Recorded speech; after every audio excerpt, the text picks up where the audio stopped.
ఇప్పుడు రాష్ట్ర వ్యాప్తంగా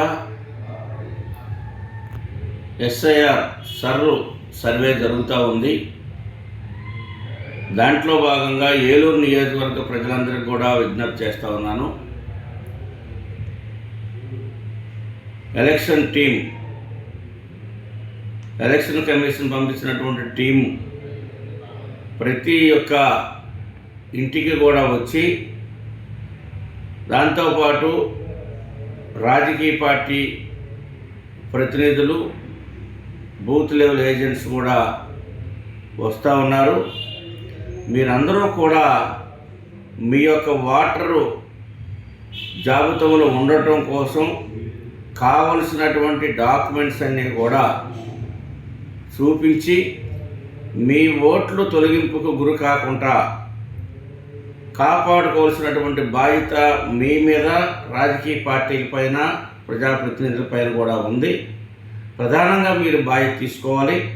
మరి అధికారులు వచ్చినప్పుడు, ఎందుకంటే ఇది జూలై 12వ తారీఖు దాకా జరుగుద్ది. ఇది తర్వాత జూలై 22న నోటిఫికేషన్ ఏదైతే సచివాలయంలో వాటిని ప్రదర్శిస్తారు. ఈలోపు ఓట్లు కోల్పోతే మళ్ళీ రావడం చాలా కష్టం. కావలసినటువంటి డాక్యుమెంట్ అంతా కూడా చూపించుకొని మన ఓట్లను మనం భద్రపరుచుకుంటాం. ప్రజాస్వామ్యం ఉండాలంటే ప్రతి ఒక్క పౌరులు కూడా ఓటర్గా నమోదై ఉండాలి. అదేవిధంగా లేనటువంటి వారు ఎవరైనా ఉంటే వారికి ఉన్నటువంటి డాక్యుమెంట్స్ అన్నీ కూడా సబ్మిట్ చేసి మళ్ళీ ఓట్లని ఎన్రోల్మెంట్ చేయించుకోవాల్సిందిగా తెలియజేస్తూ ఉన్నాను. ఎందుకంటే చాలా ముఖ్యమైనటువంటి విషయం ఇది.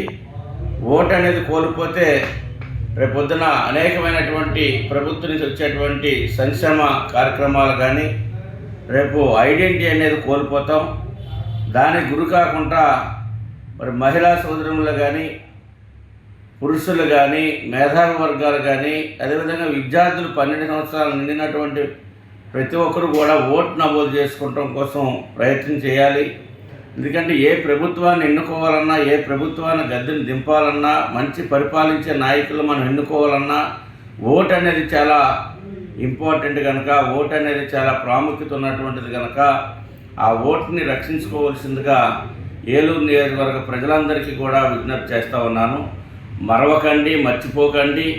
ఈ యొక్క నెల 10 రోజులు అందరూ కూడా దృష్టిలో పెట్టుకొని అధికారులు వచ్చినప్పుడు మీకున్నటువంటి వాళ్ళు అడిగేటువంటి ప్రశ్నలకి, వాళ్ళు అడిగేటువంటి వెరిఫికేషన్కి మన డాక్యుమెంట్ సబ్మిట్ చేయవలసిందిగా తెలియజేస్తూ ఉన్నాను. ఇట్లు మీ రెడ్డప్ప నాయుడు, జనసేన పార్టీ ఏలూరు నియోజకవర్గ ఇన్ఛార్జ్.